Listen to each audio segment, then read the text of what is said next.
네, 1월 12일 집하고 진행을 맡은 앵커 김종훈입니다. 네, 날씨가 뭐 많이 추웠다가 지금 다소 수그러드는 것 같습니다. 네, 그럼에도 불구하고 부동산 시장은 되게 얼어붙어서 오늘 저희가 그 인천을 뭐 대상으로 한번 좀 토론을 해볼 작정입니다. 사실 최근 들어 집값이 뭐 서울에도 미부작 나오고 어제도 보니까 뭐 등촌도 위험하다 이런 기사들도 나오고 뭐 여러 기사들이 나오는 것 같습니다. 특히 검단 신도시는 최근 이제 물량이 많이 쏟아지면서 인천 전체로는 뭐 4만 가구 정도 된다고 하고 뭐 검단 신도시는 1만 2천에서 1만 8천 정도 이야기가 나오는 것 같은데 어쨌든 이게 한꺼번에 쏟아지다 보니까 매매 전세 이런 게 다 쏟아지지만 이 수요가 지금 이렇게 받쳐주지 않는 것 같습니다. 그러니까 실제로 집을 필요로 사람이 있지만 관망하다 보니까 물량이 넘쳐나는 것 같습니다. 네, 오늘 김효선 NH 농협은행 부동산 수석위원 모시고 한번 이야기 나눠보겠습니다. 네, 어서 오세요. 안녕하세요. 네네. 네, 이자, 집값 이런 것들이 하락하는 게 감당되지 않아서 1년 내에 대판 아파트가 인천이 최다다 이런 뉴스가 있던데 실제로 그렇습니까? 네, 실제로 그렇다고 통계가 이제 나와 있더라고요. 네네. 그러니까 인천에서 지난해에 전체 집합 건물을 매도한 사람이 5만 명 네, 정도가 네네. 되는데 그 중에서 7천 명이 넘게 1년도 안 된 단기 보유자라고 합니다. 네. 전체 그 광역시 전체를 합쳐서도 14%가 넘게 인천에서 비중을 차지하고 있는데요. 네. 1년에 채 못 돼서 팔았다면 사실 네네. 작년 21년도에 매입을 한 거잖아요. 네네네. 그러면 인천 같은 경우에는 최근에 굉장히 급등을 했던 지역이기 때문에 네. 가장 고점에 매입을 했을 가능성이 네네. 높은데 그렇죠. 거의 뭐 그 매입한 가격보다도 낮은 가격으로 매각한 사람들이 많을 거라고 좀 예상이 되고요. 네네. 인천은 전체가 지금 19년부터 21년까지 3년 동안 34%가 넘게 올랐습니다. 네. 근데 작년 한 해 동안은 12% 정도 하락을 한 네네네. 상태고요. 그중에서 특히 말씀하신 그 서구 같은 경우도 34% 가까이 올랐던 지역이라서 네네. 지금도 많이 하락을 하고 있지만 또 올해는 입주 물량도 많고 뭐 매매나 전세가 전부 많다 네네. 보니까 더 많이 또 하락할 가능성도 있을 지역이라서 인천을 좀 주목하게 되는 것 같아요. 네. 네, 지금 위원님 말씀하신 대로 작년에 4만 3천 가구에서 뭐 지난해 4만 2천여 가구 입주를 마쳤고 올해도 4만 5천 가구가 인천에 입주할 예정이라고 합니다. 근데 이제 유독 이런 신도시가 더 피해를 보는 것 같은데 검단 신도시는 공급 물량 앞에 이제 전세값이 버티지 못하면서 30평대 아파트가 전세 보증금 2억 원대로 떨어져서 실제로 이제 제가 본 것들도 그런데 이런 집들이 지금 막 속출하고 있어서 위원님 말씀대로 지금 고점에 샀다 저점에 파니까 사실상 이런 영끌족들이 이자 이런 뭐 부담을 버티지 못하고 내놓는 물량이 많다고 합니다. 뭐 실제 이런 집들 시세가 지금 뭐 어느 정도 되나요? 지금 거의 뭐 분양가 수준으로 떨어졌다라고 좀 생각을 네네. 해야 될 것 같고요. 네. 지금 인천에 1차 분양을 했던 호반 서밋 같은 경우에도 네네. 지난해 이제 말에 그 2억 8천만 원에 전세 거래가 된 사례들이 네네. 있습니다. 네. 그리고 전년도 대비해서 서울 같은 경우도 대부분 2020년도 중반 정도 가격으로 거래가 되고 있거든요. 네네. 근데 인천은 그 이전 가격으로 지금 더 빨리 또 빠른 속도로 지금 하락을 하고 있는 그런 상황이에요. 그러니까 네. 최고 때는 전세가 4억 원대에 나갔는데 네. 2억이면 거의 반토막이 난 거네요. 그렇죠. 사실 신도시들이 다 겪는 일들 중에 하나거든요. 네네. 우리 세종시가 사실 최근에 급등을 하긴 했지만 예전에 생각해 보면 거기도 네네. 거래가 안 돼서 문제였던 경우가 있습니다. 네네.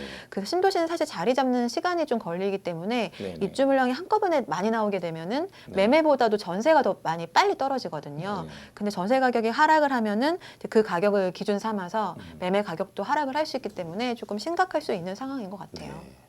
네, 저도 집에서 좀 가까운 곳이라 많이 살펴봤는데 지금 사실은 검단 같은 경우는 그렇습니다. 이게 애초 분양가 자체도 땅을 정부에서 이렇게 어째 보면 매입해서 파는 거라 싸게 분양을 했는데 뭐 디에뜨리 힐이라든지 이런 뭐 특정 아파트들이 많지만 앞서 입주를 한 곳들은 조금 덜한데 지금 입주 시기가 다가온 곳들은 이게 중도금이 무이자가 아니고 유이자였습니다. 그러니까 이자가 자꾸 오르고 지금 실제로는 은행 이자들이 막 7% 가까우고 이러니까 입주 시기가 끝나면 은행도 갈아타야 됩니다.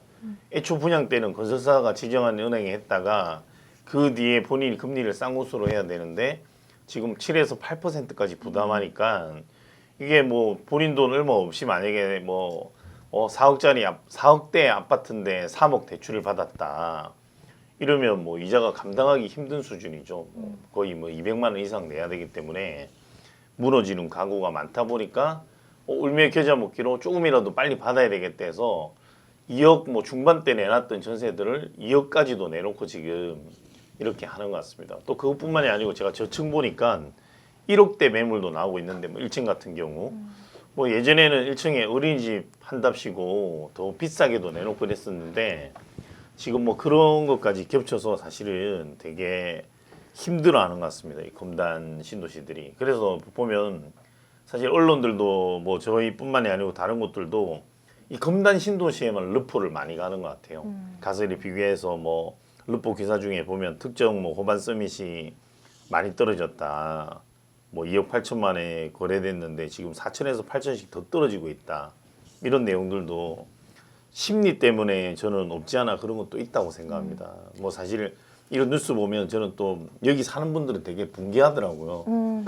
가뜩이나 집값 떨어지는데 왜 자꾸 떨어진다고 이렇게 그쵸, 예. 방송에서 사람 열 채우냐. 네네. 그러니까 저는 그런 의미도 있지만 제가 막상 가보면 앞으로 충분히 이게 뭐라 해야 될까 인천의 메카가 될 수 있는 지역 같고 지금 상가도 들어오고 저는 가서 술도 한번 마셔봤는데 되게 삶의 생활 인프라는 잘 갖춰져 있어요. 지금 지하철 뭐 인천 1호선도 연장선 공사가 진행 중이고 또 최근 제일 핫한 5호선도 이쪽에 그 연장을 사실은 뭐 처음에는 인천 패싱 논란이 나오다가 어제 유종복 시장 인터뷰한 거 보니까 자기가 사활을 걸고 유치를 하겠다 해서 그 용역 의뢰도 했더라고요. 해서 뭐 돈 뭐 수억 원을 들여서 가장 적합한 지역에 뭔가 경제성이 나올 만한 곳에 본인들이 역사를 유치를 할 수 있게 해서 국토부랑 김포시랑 이제 뭐 다자간 논의해서 유치하겠다 해서 그 지역이 지금 유연 사거리라고 그 김포시와 지금 인천의 경계 지역이기도 하고 검단 신도시 들어서 있는 경계 지역이기도 한데 거기가 후보지로 지금 거론되고 있습니다. 실제로 제가 봐도 중간에 다른 데 어디 하기에는 애매한 구석이 있고 만약에 김포시가 그 유연 사거리가 아닌 더 위로 그냥 지나쳐 버리면 진짜로 인천 패싱 되면 뭔가 이게 지역 간의 갈등 이런 현상도 좀 벌어질 것 같은데 뭐 사실 5호선 연장 이야기가 나오고도 이렇게 집값에 영향을 못 미치고 있잖아요. 그렇죠. 지금 인천은 사실 수도권이잖아요. 인천도. 네, 근데 네. 교통에 있어서 굉장히 혜택을 못 받은 지역 중에 하나라고 네, 저도 네. 생각을 하고 네, 있습니다. 그래서 이번에 GTX든 5호선 연결이든 이런 부분들이 좀 있어야 네. 좀 인천에 사는 사람들이 굉장히 많잖아요. 광역시인데 네, 네. 그분들이 그렇죠. 좀 편리하게 살 수 있을 것 같고 앞으로는 좀 좋아지지 않을 거라는 생각이 좀 들어요. 네. 지금 경기도 전체를 보면은 올해 검단 신도시가 있는 서구도 굉장히 입주 물량이 네네네. 많지만 부평이랑 그리고 미추홀구도 굉장히 입주 물량이 네네네. 많습니다. 그 세 개가 전체 대부분의 입주 물량을 차지를 하고 네네네. 있거든요. 근데 미추홀구 같은 경우도 대부분이 굉장히 그 동네가 사실 낙후됐던 지역 중에 한 곳이에요. 네네. 또 오래된 빌라들이 밀집 지역이었는데 네네. 여기를 이제 재개발들이 이제 진행이 돼서 올해 이제 대부분이 입주를 하게 네네네. 됩니다. 근데 교통에서 조금 떨어져 있다 보니까 네. 여기도 마찬가지로 이제 조합원 분양가들이 그 조합원 분양가가 일반 네네네. 분양가보다 5천만 원 정도 낮았었거든요. 네네. 근데 그런 것들이 좀 매물로 나오고 있고 전세 네네. 가격도 좀 떨어지고 있는 모양새가 나타나곤 있는데 네네. 좀 한 가지 희망적인 좀 말씀을 드리자면 네네네. 지금 인천에 뭐 검단이든 뭐 이런 주안 쪽이든 네네네. 분양 받으셨던 분들이 네. 잔금 대출 때문에 고민을 많이 하셨었어요. 그렇죠, 그렇죠. 예, 근데 다행히 이번 이 시기에 이제 특례 보금자리론이 나올 수 있게 돼서 네, 네, 어제 봤습니다. 네, 저도. 이런 소득 조건 없이 네네네. 조금 지금 금리보다는 낮은 금리로 받을 수 있는 그래도 네네. 희망이 생겼다는 부분이 네네. 하나가 있고요. 그 또 하나는 지금 인천이 가격이 좀 많이 빠지고 있다 보니까 네네. 주변에서 이제 내 집 마련을 좀 원하시는 분들이 관심을 갖는 분들이 좀 계시기는 해요. 네네. 그리고 이제 다음 달부터는 청약도 무순위 청약 이런 것도 전국에서 할 수 있게 되거든요. 그래서 좀 수요가 넓혀지는 부분들이 있기 때문에 좀 지금 다 새 집이 생기고 있는 거잖아요. 네네네. 시간이 지나면은 그래도 좀 회복할 수 있는 그런 여력이 있을 것 같습니다. 뭐 지금 위원님 말씀하신 것처럼 것처럼 뭐 이렇게 미추홀구도 지금 기존에는 되게 낙후됐었는데 발전 가능성이 높고 또 부평도 저도 이제 친구도 살고 내가 가봤는데 부평도 굉장히 뭐 발전해 있습니다. 막 역사에 내리면 야 이렇게 큰 역사가 있을 수 있나 싶을 정도로 거기도 인프라도 잘 갖춰져 있고 지금 인천도 뭐 인구가 뭐 300만을 넘어서고 막 한다고 그렇게 알고 있습니다. 인천시는 앞으로 더욱 발전할 거라 생각하고 유정복 시장께서도 굉장히 그 애착이 많으시더라고요. 요번에 검단 뭐 그 신도시를 만약에 5호선이 연장되면 검단 신도시를 끼고 들어설 가능성이 많습니다. 예컨대 뭐 제가 말한 유엔 사거리 정도에 여기 들어온다.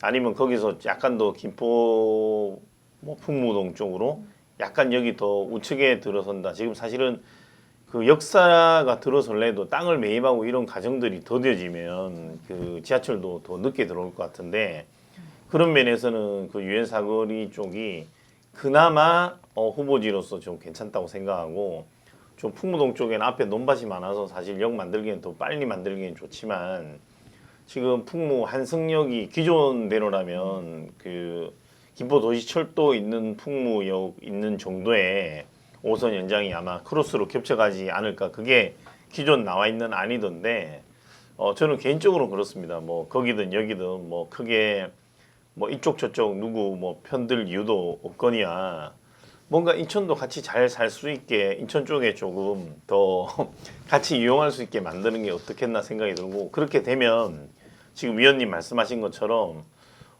훨씬 더 수요도 많아질 거고 지금 인천 1호선도 연장되죠. 5호선 연장선 생기면 서울까지 바로 한 번에 지금 뭐 강화문역까지도 올 수 있죠. 강남까지도 갈 수 있지. 또 뭐 인천 1호선 연장선 말고도 기존에 그 도시철도 개항 환승하게 되면 또 그거 타게 되면 서울역까지 금방 올 수 있습니다. 해서 개항 뭐 지금 말한 저기 검단이라든지 부평, 미추홀구 모두 다 발전 가능성이 높을 거라 생각합니다. 그래서 지금 사실 다소 힘들더라도 말씀하셨듯이 대출도 갈아탈 수 있는 소득에 관계없이 갈아탈 수 있다고 어제 저도 뉴스에서 봤는데 뭐 이 부분 이것도 약간 논란이 있는 것 같더라고요. 고정금리로 하다 보면 또 뭐 금리가 만약 나중에 어떻게 됐을 때 뭐 이런 부분들 그리고 또 물량이 한정적이다. 이런 부분도 뭐 정부가 나는 그래도 되게 유연하게 대처를 잘한다고 생각하는 게 1.3 대책 나온 지 지금 불과 뭐 일주일 정도밖에 안 지나서 추가 대책으로 뭐 대책도 나오고 하니 오늘 그 대책도 나왔습니다. 1.3 대책 지금 발표한 지 9일 만에 추가로 2주택자 중전주택 처분기한을 2년에서 3년으로 연장한다고 합니다. 오늘 발표를 했는데 어떻게 되나요, 구체적으로? 네, 이제 기존에는 그 종전주택, 그 신규 주택을 구입하고 이제 1주택자를 유지를 해야 되니까 예, 예. 기존에 갖고 있는 주택을 2년 안에 팔아야 됐었어요. 네, 근데 네, 그렇죠. 사실 지금은 이거는 뭐 완화라기보다는 현실적으로 집이 안 팔리잖아요. 불가능하죠. 사실. 거래가 너무 안 됩니다. 그러다 보니까 그냥 3년으로 좀 늘려준 부분이고요. 네네. 그러니까 좀 여유가 생길 수 있는 부분인 네네. 것 같아요. 그래서 일각에서는 지금 기간을 늘려줬으니까 네. 이걸로 인해서 또 다시 투기가 일어나는 거 아니냐. 이런 의문도 갖고 계신 분들도 계신 것 같긴 그래요? 한데 그러기에는 지금 사실 쉽지 않은 환경입니다. 그런 분들은 전혀 부동산 뉴스를 안 보시는 분들이구나. 그러니까 금리가 너무 높으니까 뭐 네네. 그렇게까지 할 사람은 없을 것 같고 네네. 이거는 현실적으로 불가능해서 좀 어려움에 처할 수 있는 네네. 분들을 좀 그래도 좀 한숨 돌릴 수 있도록 만든 그런 대책이라고 생각이 돼요. 네.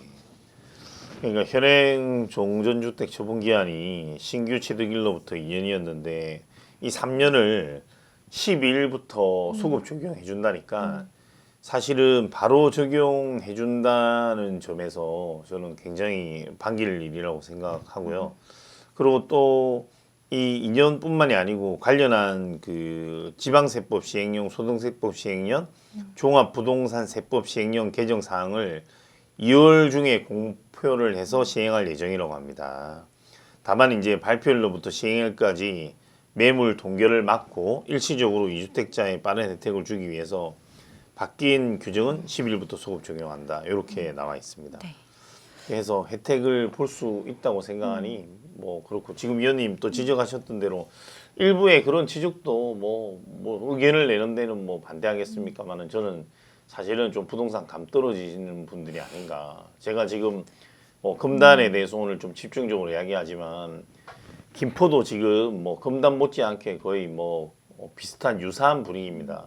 사실 뭐 교통 지역에서 다소 탈피대나하고 김포 신도시도 나오고 이렇게 여러 가지 호재가 많음에도 불구하지만 뭐 아예 뭐 집 내놓은 지 1, 2년이 지나도 거래가 안 되고 있고 앞서 제가 방송도 했지만 뭐 이런 또 여러 가지 이슈들이 있는데 뭐 이것 때문에 투기가 일어난다. 지금 이거 위에도 내가 번외로 약간 뭐 첨언해서 말씀드리면 깡통 정세 사기도 인천이 제일 많습니다. 그리고 서울 같은 경우 강서구.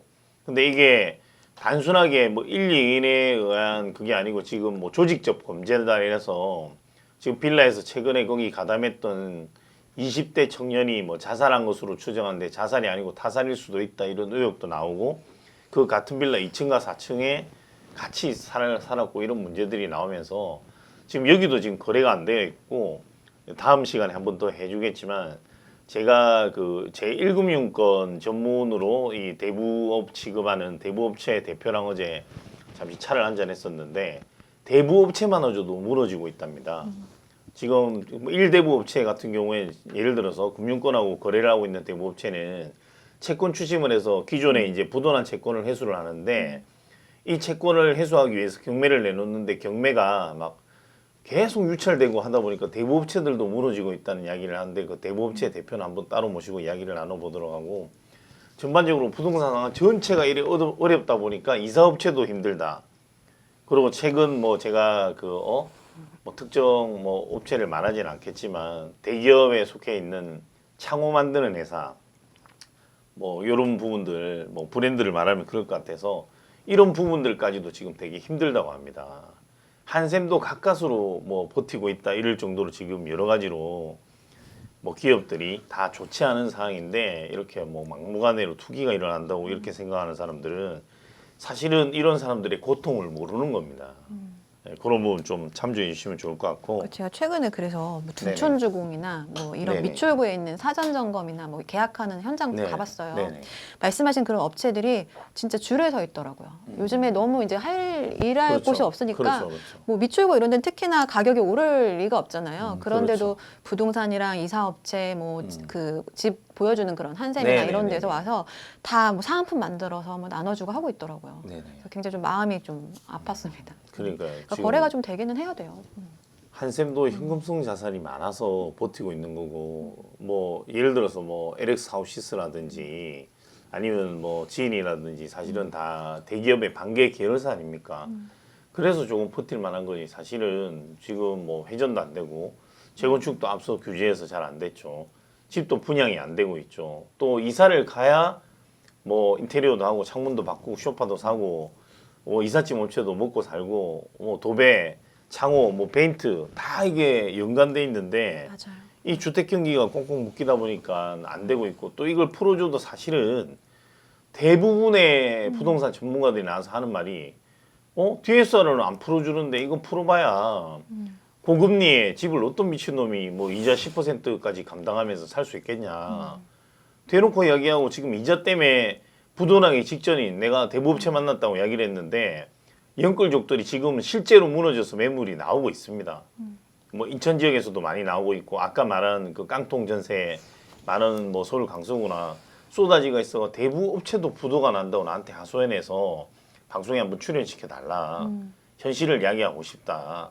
라고 이야기를 해서 내가 오늘 말씀드리는데 이 뭐 여든 야든 나는 뭐 정치인도 아니고 뭐 솔직히 말해서 국회의원 좋아하지도 않습니다. 뭐 여당이든 야당이든 맨날 싸움 박질이나 하고 국민들이 이렇게 어렵고 경제도 안 좋은데 뭘 도와줬습니까?